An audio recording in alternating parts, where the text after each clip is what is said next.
Nous avons vu dans des vidéos précédentes qu'un thème est composé de différentes mises en page, dispositions, modèles de diapositives que vous pouvez personnaliser.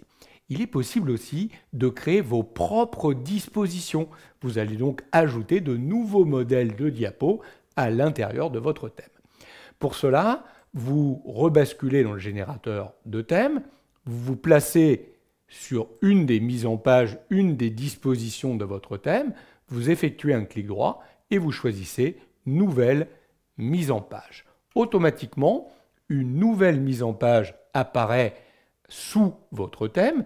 Notez que pour l'instant, elle s'appelle Mise en page personnalisée 1. Bien entendu, je vous invite très vite à renommer cette disposition. Contenu plus image, c'est le nom qu'on va lui donner. Le fait de donner un nom vous permettra de mieux repérer ce modèle lorsque vous créerez une nouvelle diapo. Alors, par défaut, la disposition a repris tous les éléments du masque, du thème. Ça veut dire qu'il a ramené tous les graphismes que vous aviez créés à l'intérieur ici de la diapomètre de thème. Évidemment, si vous ne vouliez pas ramener ces éléments, il ne fallait pas les créer dans la diapo de thème, mais individuellement sur chacune des mises en page. Donc là, je peux quand même bouger le texte correspondant à la zone d'espace réservée du titre. Oui, je pourrais le déplacer où je veux, changer sa taille, sa couleur, sur cette disposition en particulier. Par contre, vous voyez que je ne peux pas toucher aux graphismes qui, eux, sont associés véritablement au thème lui-même. Mais je vais pouvoir ajouter de nouveaux espaces réservés dans cette diapositive. Par exemple, si je viens sur ce petit bouton ici, espace réservé pour insertion de texte, je vais pouvoir créer un espace réservé pour un sous-titre ou pour un corps de texte. C'est ce que je vais faire ici, ajouter un espace réservé pour un corps de texte.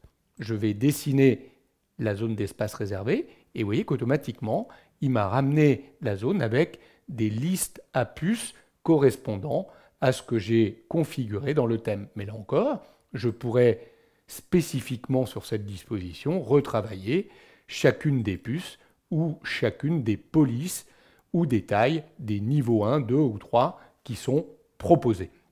Donc vous voyez que c'est bien moi qui est en train de créer un modèle de diapo. J'aimerais à côté qu'on puisse ajouter une image qui serait enfermée dans une ellipse. Je vais pour cela créer un espace réservé de type image. Je vais trouver ça ici dans ma barre d'outils, espace réservé pour insertion d'image. Alors pas image, sinon j'intégrerai une image automatiquement qui viendrait se placer sur toutes les diapos et ce serait toujours la même image. Je vais bien choisir espace réservé pour une image. Je peux créer un espace de type rectangulaire, rectangle avec des coins arrondis ou une ellipse. C'est ce que je vais choisir, ellipse, et je vais dessiner mon ellipse. Je vais la repositionner. Donc vous voyez que j'ai créé un espace dans lequel je pourrais charger une image qui sera enfermée dans mon ellipse. Donc là, j'ai créé une disposition relativement simple, mais vous voyez qu'on peut créer des choses très très différentes. Regardez ici, j'avais mis carrément une image de fond différente, où là, on a carrément recouvert les diapositives par un rectangle noir, et par-dessus, on est venu remettre une image, on est venu remettre un espace réservé pour un titre qu'on a formaté en couleur jaune, pour un sous-titre qu'on a mis en rouge.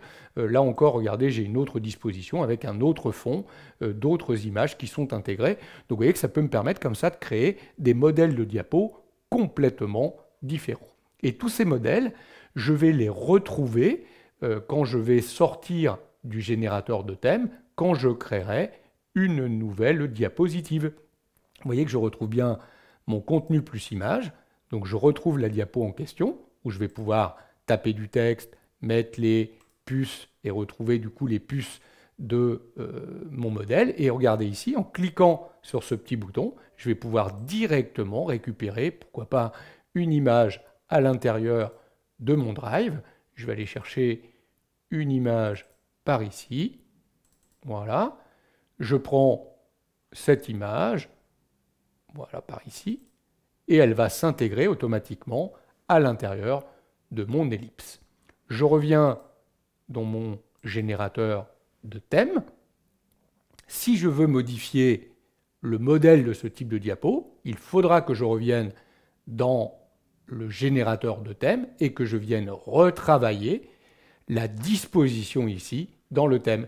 Et toutes les diapositives qui sont basées sur cette disposition seront automatiquement mises à jour. Vous voyez l'intérêt, le gain de temps avec ces modèles de disposition et l'utilisation d'un thème correct. On peut, en faisant un clic droit, créer une nouvelle mise en page, une nouvelle disposition. On pourrait dupliquer une mise en page, puis la modifier. On pourrait la renommer. On peut également la supprimer si on ne souhaite plus conserver cette disposition à l'intérieur de notre thème. Voilà comment on peut créer de nouvelles dispositions, de nouveaux modèles de diapositives à l'intérieur d'un thème.